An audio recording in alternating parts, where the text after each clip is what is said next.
네, 안녕하세요. 루루채널 루루입니다. 오늘 시황 관련 좀 말씀을 드릴 거고, 우선 코스피 같은 경우는 이번 주 그냥 지지부진했어요. 전주에 말씀드렸다시피 이번 주 움직임은 크지 않을 거였어요. 뭐 2650선을 갖다가 이제 터치하고 눌릴 가능성이 높았죠. 더 올라간다 하더라도 2650을 넘었을 가능성은 낮았어요. FOMC를 앞두고서 이걸 돌파할 가능성은 낮거든요. 자, 근데 2650까지도 움직이지 못했고, 그러면은 하방에서는 2600선을 갖다 지지해주는 모습이 필요했는데, 이번 주는 뭐 좋게 얘기한다면 2600선을 갖다 지지하면서 마무리를 했죠. 그래서 2600선을 지지했다. 이거에서 좀 긍정적으로는 볼 수 있어요. 근데 반대로 2600선을 갖다가 크게 이탈하고 끌어올렸거든요. 금요일 같은 경우는. 근데 금요일날 그렇다고 수급이 매우 좋지도 않았어요. 그 이야기는 하방이 나올 만한 재료가 조금만 있으면은 추가로 하방 나올 가능성이 매우 높고, 금요일날 움직였었던 저가 2570선이었거든요. 이 부분까지도 충분히 이탈 가능성이 있습니다. 그래서 하방 재료만 있다면은 충분히 60선까지는 내려올 가능성이 높아요. 그래서 여기까지는 좀 열어두고 좀 보셔야 된다. 그렇게 해서 여기서 지지를 받더라도 2570에서 지지를 받더라도 저점은 꾸준히 올라가는 형태가 돼요. 자, 그래서 차트상으로는 문제가 없어요. 그래서 여기까지는 열어두고 가시는 게 맞고요. 그리고 상단으로는 만약에 좋은 재료가 막 나와서 FOMC에서 진짜 긍정적으로 막 파월이 이야기를 해주고 내용들이 좀 좋았다 이번 주에, 그렇다면은 2650선을 건드리는 모습이 나올 거예요. 자, 건드리고 뭐 살짝 건드리면서 살짝 넘겨주고 뭐 다시 눌리는, 그러면서 다시 2650을 지지하는 그런 형태가 나오겠죠. 자, 그렇게 보시면 될 것 같고요. 그래서 이번 주는 상방보다는 하방에서 만약에 더 눌렸을 때 60선을 지지해 주는지 여기 정도 그냥 체크하신다 이렇게 생각하시면 될 것 같아요. 만약에 잘 지지해 주면 2600선 그냥 지지하면서 움직이겠죠. 자, 근데 미증시 같은 경우는 어느 정도 올라왔거든요. 전에 이제 그려놨었죠. 자, 추가로 올라가게 되더라도 14,000 얼마죠 이게? 14,500 정도. 자, 여기를 갖다가 이제 저항으로 작용할 가능성이 높다고 말씀드렸는데 14,500에서 저항을 맞고서 그대로 이제 3일 연속 빼버리는 그런 모습이에요. 하지만 꾸준히 지금까지 지켜왔었던 거는 20선을 꾸준히 지켜왔었거든요. 고로 얘 같은 경우는 20선까지 한 번 더 내려온 다음에 다시 또 반등 나오는지 그 정도 확인하시면 될 것 같아요. 자, 그러면은 뭐 뉴스 보기 전에 간단하게 증시 주변 자금 먼저 볼게요. 증시 주변 자금 먼저 보게 되면은 고객 예탁금 같은 경우는 큰 변동이 없어요. 뭐 50조 초반대에서 그냥 움직이는 모습이고 뭐 1, 2천 뭐 1, 2천억 뭐 이 정도 왔다 갔다 하기 때문에 크게 변동 없고요. 자, 그리고 신용 같은 경우도 보셨을 때 19조 단위에서 그냥 움직이는 모습이에요. 이것도 크게 변동이 없어요. 그러니까 뭐 자금이 더 들어왔다, 그리고 뭐 비투가 더 늘어났다 이런 부분 없으니까 크게 문제될 건 없어 보여요. 국장에서는. 자, 이런 부분 문제 없는데 수급적인 문제가 이제 조금 있죠. 지난주 같은 경우는 그 전전주죠. 자, 기관과 외국인이 좀 강하게 들어 올리는 모습이 나왔었어요. 근데 이번 주 같은 경우는 보시다시피 외국인하고 기관이 전부 다 이탈하는 모습이 나오죠. 자, 이탈하는 모습이 전부 다 나오고 있고, 그러면은 선물이라도 좀 사줬냐 라고 봤을 때는 선물 같은 경우도 외국인 같은 경우는 크게 이탈하는 날짜가 이제 8천억, 5천억 이런 식으로 선물도 이탈하는 모습이 있었어요. 그렇다고 기관이 좀 사줬냐? 기관도 어차피 뭐 7천억 샀지만 뭐 전체 봤을 때는 그렇게 크게 사질 않았거든요. 그러니까 수급적으로는 전체적으로 안 좋았어요. 그러다 보니까 뭐 밀릴 수밖에 없었다고 보여져요. 국장 같은 경우는. 자, 근데 국장이 밀리면서도 그래도 나름 2600선을 잘 버텨주는 모습이었고요. 그래서 추가로 좀 재료들 좀 열어보면서 FOMC 직전이라서 FOMC 지나면서 좀 움직임이 좀 나올 가능성이 높아요. 목요일부터. 뭐 그전에는 우려감 때문에 조금 내려갈 수도 있지만, 자, 그 정도 좀 봐주시면 될 것 같고 뉴스를 좀 볼게요. 우선 나스닥이 좀 밀린 거는 실적에 따라 움직일 가능성 높다고 말씀드렸잖아요. 우선 가장 큰 빅테크인 넷플릭스랑 이제 뭐 이제 테슬라 같은 경우, 자, 이렇게 두 개가 이제 실적이 좀 괜찮게 나왔어야 되는데 이 두 개 다 실적이 좀, 실적과 뭐 이제 그 다음에 이제 발표하는 그런 내용들이 좀 그래도 좋게 해줬으면 돼요. 좋은데 뭐 추가로 자동차 가격을 더 내릴 수도 있다 뭐 이런 내용들이 좀 나오다 보니까 아무래도 테슬라 쪽에서도 좀 빠지고 넷플릭스에서도 좀 크게 빠지는 모습이 있었어요. 그러다 보니 나머지 빅테크들 그리고 나스닥 쪽 전부 다 전체적으로 다 같이 빠지는 그런 모습이었거든요. 그래서 전반적으로 좋지는 않았다. 나스닥이 이번에는 실적이 나오면서부터 무너지기 시작했다. 실적만 괜찮았으면 사실상 아까 말씀드렸던 나스닥 14,500포인트 넘어갔을 가능성도 있어요. 근데 이 부분이 좀 안 좋았죠. 그래서 아무래도 나스닥이 힘을 좀 덜 받는 모습이었고, 반대로 다우지수 같은 경우는 10일 연속 상승을 했어요. 뭐 금융주들이 이제 실적이 굉장히 좋았었잖아요. 금융주 이외에도 여러 가지 짜잘한 실적들이 많이 나왔거든요.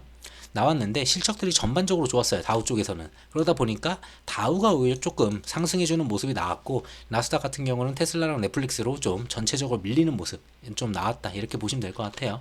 그래서 지금 혼조세라고 보시면 되고, 사실상 전부터 말씀드렸지만 이번에는 실적이 좀 따라와야지 움직일 수가 있다라고 보여지는데, 다음 주에 또 실적이 나오거든요. 다음 주 실적 같은 경우는 MS, 구글, 페북, 아마존 전부 다 줄줄이 이제 실적이 나와요.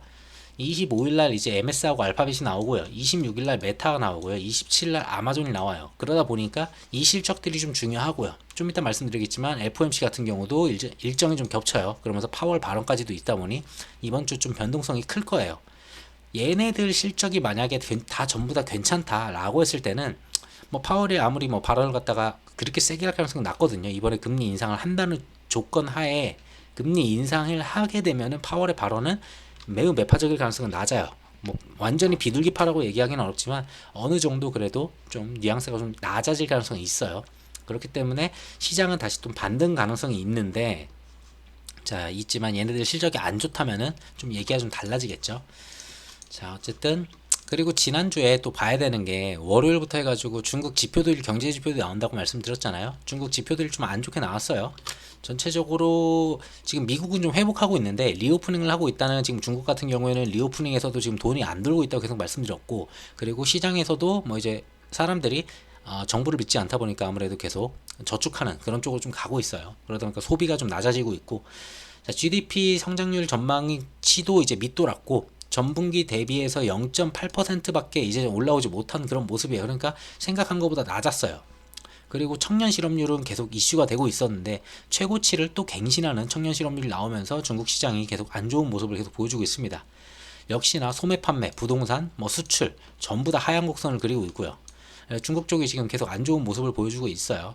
그래서 인민은행 이쪽에서도 MLF 뭐 금리를 갖다 동결하겠다, 뭐 동결 아니면은 지준율을 갖다가 지금 낮출 가능성이 더 있거든요. 근데 지준율을 그렇게 세게 못 낮춰요. 중국도 지금 경기가 안 좋다 보니까. 근데 어떻게든 살리려는 그런 모습은 있어요. 중국 같은 경우도 더 지켜봐야 되겠지만 중국 올해도 조금 힘든 모습을 좀 이어가지 않을까 싶어요. 미국에서 워낙에 때리고 있고, 탈중국을 전 세계가 탈중국을 지금 하다 보니까 뭐 전체적으로 좀 안 좋은 모습 이어가네요. 그래서 지표가 안 좋게 나왔기 때문에 아시아 증시들도 그렇게 좋진 않았어요, 썩. 자, 그리고 또 하나 봐야 된다는 게 러시아 곡물 이슈를 좀 봐야 된다고 말씀드렸죠. 곡물이 문제가 되면은, 지금까지는 우크라랑 러시아가 그 곡물 협정을 이루었기 때문에 지금 곡물이 계속 수출이 가능했어요. 그 한국에서 나올 수가 있었는데 지금 이게 더 이상 안 되죠. 중단을 했죠. 러시아가 재협상을 하지 않았기 때문에 이제 종료가 되고, 종료가 되자마자 사흘째 지금 수출항을 갖다가 지금 공격하고 있습니다. 다 때려 부시고 있어요. 그 항구를. 자, 그러다 보니 곡물가는 안 그래도 우크라이나 러시아 곡물 협정이 중단이 됐으니까 안 그래도 올라가는데 거기에다 대고서 지금 미사일까지 날리고 있으니까 더 올라갈 가능성이 높습니다. 안 그래도 올라가고 있고요. 그 이야기는 인플레이션이 더 고조될 가능성이 있어요. 식품 쪽에서 좀 고조될 가능성이 있고 물가를 갖다가 다시 올려주는 그런 모습이 나올 가능성이 조금 있습니다. 자, 그래서 지금 튀르키예 대통령이 또 중재를 나서려고 하는데, 여길 봤을 때는 이제 흑해 곡물협정 복귀 가능성이 있다고는 하지만 복귀를 하기 위해서는 러시아가 요청한 거를 갖다가 요구를 갖다 고려를 해주면이에요. 조건부가 들어가죠. 이게 뭐냐, 어떤 요구를 했냐, 맨 밑에 나왔었는데 보게 되면은 금융제재를 풀어달라라는 이야기입니다. 근데 금융제재를 풀어줄 가능성이 솔직히 낮다고 보여져요. 이 곡물 요거 때문에 이걸 낮춰줄 가능성은 낮다고 보여요. 그 이야기는 다시 말하면은 곡물 협정으로 복귀 가능성이 매우 낮다라고 보여지죠. 그러면 인플레이션 조금 올라갈 가능성이 높아요. 다음번부터는 다 바로 올라가진 않거든요. 이게 다음번은 아니고 뭐 다다음번 뭐 요 정도 움직이지 않을까 싶어요. 자, 그리고 유가도 최근에 좀 많이 올라왔어요. 유가 같은 경우도 뭐 하반기 다시 뛴다라고 하는데, 뭐 이제 겨울이 들어가고 이러면은 이제 가스부터 해서 다시 또 이슈가 될 수 있어요. 자, 그런 부분들, 가스부터 이제 원자재들 다시 올라갈 가능성이 있고, 그렇게 됐을 때는 당연히 또 인플레이션을 갖다 또 고조시킬 가능성이 있기는 합니다. 뭐 100달러 돌파인데 이거는 잘 모르겠어요. 뭐 이 기준은. 근데 어쨌든 러시아랑 사우디 같은 경우는 감산을 갖다 계속 한다고 얘기를 했죠. 감산을 진행하기 때문에 올라갈 가능성은 있습니다. 거기에다가 달러가 지금 아직은 그렇게 강세가 아니다 보니까 달러 약세 때문에 또 올라가는 모습도 있고요. 그래서 유가 같은 경우는 조금 더 올라가는 모습이고, 자, 유가를 보게 되면은 최근 들어서 그래도 나름 저항으로 보였던 구간이 여기죠. 대충 봤을 때. 자, 저항 맞고 저항 맞고 저항 맞고 이렇게 유가가 움직였었는데 이 저항을 갖다가 올라탔죠. 올라탄 다음에 저항을 갖다 지지하는 모습이 나왔죠. 그 이야기는 상승으로 더 이어갈 가능성이 좀 더 높아요. 그래서 지금 76불이고 7월부터 보게 되면은 7월이 여기죠. 7월까지는 정말 좋았어요. 그러니까 6월 달에도 유가 에너지 쪽으로 6월 달에 여기에요. 자, 이러다 보니까 유가가 좋았죠. 그러니까 6월 CPI가 좋았던 거예요. 근데 7월달 CPI를 보게 되면은 자, 요 구간이에요. 이렇게 되면은 7월 달에 유가 때문에 CPI가 조금 안 좋아질 수 있어요. 다음 달에 나오는 CPI는. 자, 이런 부분들 그리고 곡물 부분들 전체적으로 인플레이션을 다시 고조시키는 그런 모습이다. 이렇게 좀 봐주시면 될 것 같아요. 뭐 당장에 이것 때문에 크게 문제가 되는 건 아닌데 다음 CPI는 그렇게 크게 기대하기는 조금 어려워요. 좀 좋은 쪽으로 얘기한다면 주택이나 렌탈료 이런 부분에 대한 기저효과 이런 게 조금 있다 보니까 그걸로 이걸 방어해 줄 수 있느냐 봐야 되는데 어쨌든 큰 폭으로 다시 더 내려가기에는 조금 어렵지 않을까. 뭐 긍정적으로 본다면 그냥 동결 수준으로 좀 이어가는 모습 나오지 않을까 그렇게 보고 있습니다. 다음 CPI는 뭐 아직 CPI 좀 많이 시간 남았으니까 천천히 가셔도 되고. 그래서 이번 주에 좀 크게 봐야 되는 거는 결국은 FOMC 회의고 그리고 실적이에요. 아까도 말씀드렸지만 결국은 실적 빅테크가 굉장히 많이 나오고 걔네들이 또 문제가 나온다면은 전체적으로 하방 가능성이 좀 높아져요. 나스닥 같은 경우에 최근에 좀 올려놓고서 이제 하방으로 좀 내려오기 때문에 20선 지지해주는지 봐야 되겠지만 나스닥 같은 경우도 쟤네들 실적이 안 좋다면은 사실상 20선까지도 이탈할 가능성은 높죠. 자, 충분히 올라왔기 때문에 얘네 같은 경우는 어느 정도 조정을 줄 가능성이 있어요. 뭐 한 번 정도 내려줄 가능성도 있죠. 이렇게. 자, 그러면서 여기 앞에 있었던 이 박스권 이 정도 유지해주는 모습에서 뭐 13,500 정도, 13,000 초반 정도 지켜주는 모습에서 돌아설 수도 있겠죠. 뭐 그거는 실적이 나와봐야지 아니까. 자, 그리고 FMCY 같은 경우는 특별한 게 없어요. 이미 패드워치에서 99.2% 금리 인상을 갖다 0.5% 정도 때릴 거라고 이제 보고 있어요. 채권 시장도 비슷하고. 그러다 보니까 0.5%는 올린다 이번에. 자, 0.5가 아니 0.25죠. 0.25%를 올린다라는 거는 거의 확정적이에요. 근데 이거는 이미 시장이 받아들였기 때문에 크게 문제가 안 돼요. 근데 여기서 플러스 0.25가 더 있느냐인데 그 부분에 대해서는 파월의 발언이 나올 거예요. 자, 0.25%를 갖다가 지금 7월이죠. 9월 달에 또 올릴 거냐라고 했을 때는 파월의 발언에서 뭐 아직 모른다. 데이터를 좀 더 봐야 된다. 이런 내용이 나올 수도 있고요.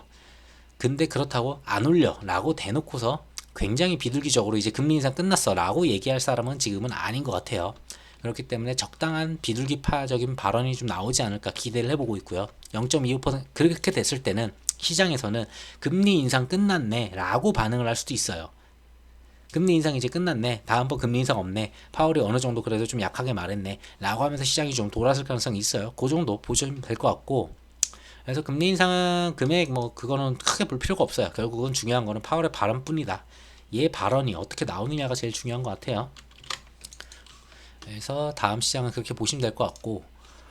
자, 그래서 언제냐? 목요일이에요. 목요일날 이제 새벽에 이제 나오다 보니까 국장에 영향을 주는 거는 파월 발언에 영향을 받는 거는 목요일날부터 이제 영향을 받겠죠. 목, 금에서 영향을 받게 되는데 뭐 빠르게 받으면은 뭐 수요일 정도부터 우려감에 조금씩 지지부진 눌리는 모습 나올 거고 월화 정도에도 좀 그렇게 시장이 막 그렇게 막 돌아서면서 막 급등하는 그런 모양새는 안 나올 거라고 봐요. 국장도 그냥 월화수는 어느 정도 평이하게 눌러주면서 그냥 평이하게 눈치 보는 장세가 이어질 거고 목금부터는 하방 또는 상방 방향성을 보여주는 그런 모습 나오겠죠. 자, 그리고 FOMC를 갖다가 진행하게 되면 환율 같이 봐야 되는데 FOMC가 진행되면은 미국과 이제 한미 금리 차가 좀 벌어지다 보니까 환율이 조금 올라갈 가능성도 있어요. 환율이 좀 올라가게 되면은 조금 우리 시장 좀 더 타격을 받을 수 있겠죠. 뭐 외국인 수급이 안 좋아진다거나 이런 부분들이 있으니까.